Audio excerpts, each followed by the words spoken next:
যেভাবে আর কি সবকিছু খুব সুন্দরভাবে মেনটেন করা হচ্ছে, এভাবে যদি সবাই করে তাহলে অবশ্যই মানে সেন্ট মার্টিনের যে পরিবেশ ওটাকে আর কি সবাই ভালো রাখতে পারবে। সেন্ট মার্টিন এমন একটা জায়গা, টুরিস্টদের মানে সবচেয়ে পছন্দের একটা জায়গা বলতেই হবে নিঃসন্দেহে।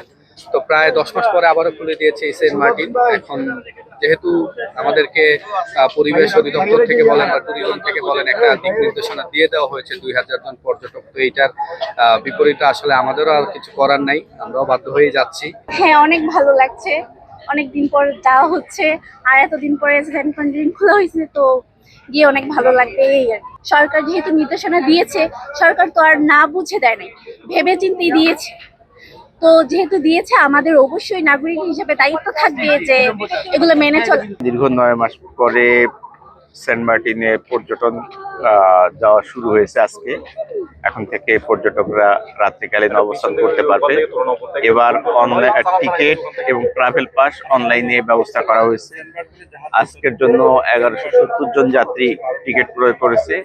তাদের টিকিট কিউআর কোড যাচাই করে আমরা করতেছি। আমরা আশা করি যে পর্যটকদের সেন্ট মার্টিন যাতায়াত নির্বিঘ্ন হবে এবং আনন্দঘন হবে।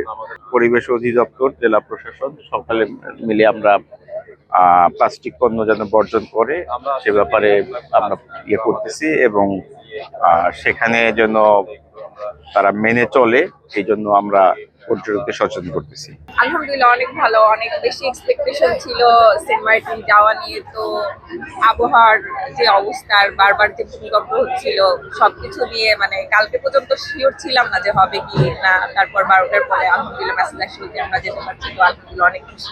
সেন্ট মার্টিন যে দ্বীপটা, এই এলাকাটাকে যে আমরা সংরক্ষণ করতে পারি, এটার জন্য সরকার যে পদক্ষেপগুলো নিয়েছেন বা আমাদের যেগুলো মেনটেন করতে বলেছেন এবং প্রাকৃতিক দুর্যোগের জন্য যেগুলো মেনটেন করতে বলেছেন, ইনশাল্লাহ আমরা চেষ্টা করবো যথার্থ হচ্ছে মেনটেন করার জন্য।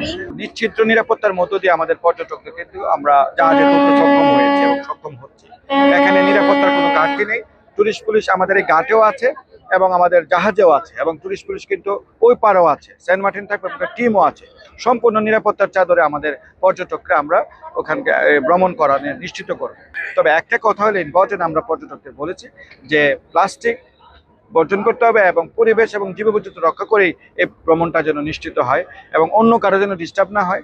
সবকিছু মিলিয়ে যেন ভ্রমণটা যেন আনন্দঘন হয়। পর্যটন মন্ত্রণালয়ের মাধ্যমে এবার যেহেতু একটা সফটওয়্যার ডেভেলপ করা হয়েছে যে এখানে 2000 রেজিস্ট্রেশন করতে পারবে এবং ফুল সাপোর্টটা আমরা পরিবেশ মন্ত্রণালয় থেকে দেওয়া হয়েছে পর্যটন মন্ত্রণালয়কে এই যে সফটওয়্যারটা ডেভেলপ করার বিষয়ে। এবং এখানে 2000 বেশি যাচ্ছে কিনা এটা স্ক্যান করার জন্য পর্যটন মন্ত্রণালয়ের দায়িত্বটা দেওয়া হয়েছে এবং সেই অনুযায়ী আমরা সকাল থেকে কাজ করতেছি। এখানে আসলে অনলাইন সিস্টেম সবকিছু, অনলাইনের বাইরে কিছু যাওয়ার সুযোগ নাই। এখানে যে মেইন প্রবলেম হয় সেটা হচ্ছে নয়েজ পলিউশন হয়। নয়েজ পলিউশনগুলো যাতে না হয় সেই জন্য আমাদের টিম সার্বক্ষণিক কাজ করবে এবং এখানে বিচে যাতে মোটরসাইকেল চালাতে না পারে, সেরা দ্বীপে যাতে মানুষ চালাতে না পারে সে বিষয়ে আমাদের টিম কাজ করতেছে এবং যদি কেউ এগুলো ভায়োলেশন করে তাহলে আমরা ব্যবস্থা নেব।